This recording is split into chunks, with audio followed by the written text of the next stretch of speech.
dengan banyak sekali cerita tentang keseharian. Nah, Natal mengingatkan, mengajarkan kita sebetulnya bahwa dalam unity, dalam kesatuan, dalam kekompakan, dalam keseharian Tuhan bekerja dan menyatakan perkara-perkara ilahi yang dahsyat dan besar bagi setiap orang. Karya yang besar dan ajaib Tuhan kerjakan. Masalah jangan dilihat sebagai musuh kita. Masalah itu adalah kesempatan untuk melihat dan untuk mengerjakan hal-hal yang besar. Tapi di hadapan Tuhan sama, kita harus saling menopang dalam kelebihan kekurangan.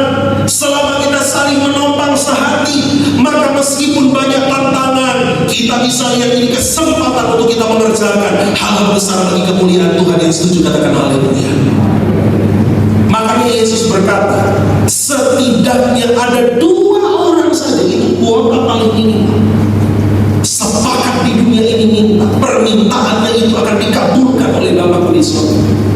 Makanya kalau di keluarga minimal suami istri doa bersama dan ada kesepakatan, ada keseharian, sama-sama rohani bertumbuh dewasa dan memahami kehendak Tuhan.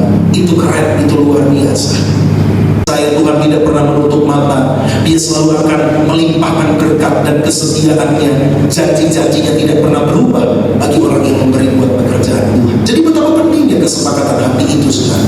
Nah, yang kedua, apa berkat dari keseharian?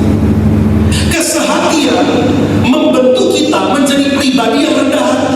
Ini berkat nomor 2. Jangan berharap bahwa berkat bukan cuma uang. Jangan berharap berkat hanya sekedar kekayaan, fasilitas. Tetapi karakter yang lebih hari semakin menjadi seperti Yesus, itu juga berkat.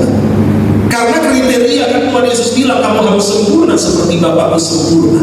Jadi betapa pentingnya kita grow up, bertumbuh menjadi dewasa dengan karakter menjadi makin seperti Yesus. Dan salah satu faktor yang akan mendorong kita makin seperti Yesus. Apa sifat utama Yesus? Ada 2 sifat utama Yesus. Yesus sendiri yang ngomong, dia bilang begini, pikulah ukian kupasang dan belajarlah padaku, karena aku apa? 1, lemah lembut. Lemah lembut itu artinya bukan lemah dan lembut, saudara ya. Bukan lemah gemulai, saudara, itu lain lagi. Lemah lembut itu artinya bisa diatur, mau diarahkan, mau dibentuk, mau diajar. Itu lemah lembut. Tidak protes, tidak memberontak. Lalu sifat kedua Yesus bilang, rendah hati. Nah, keseharian membuat kita mampu rendah hati, saudara. Karena dalam keseharian pasti kita bekerja sama dengan orang-orang yang bisa aja lebih dari kita atau kurang dari kita, saudara. Makanya luar biasa kepemimpinan Musa, Harun, Hur, Yosua. Dalam tatanan kepemimpinan mereka sehati, bagi tugas yang baik dan saling memahami, dan kemenangan Tuhan kerjakan. Maka Alkitab berkata, justru ketika seseorang teguh berdiri, hati-hati jangan jatuh. Tetapi ada tipe yang ketiga, yaitu codependent.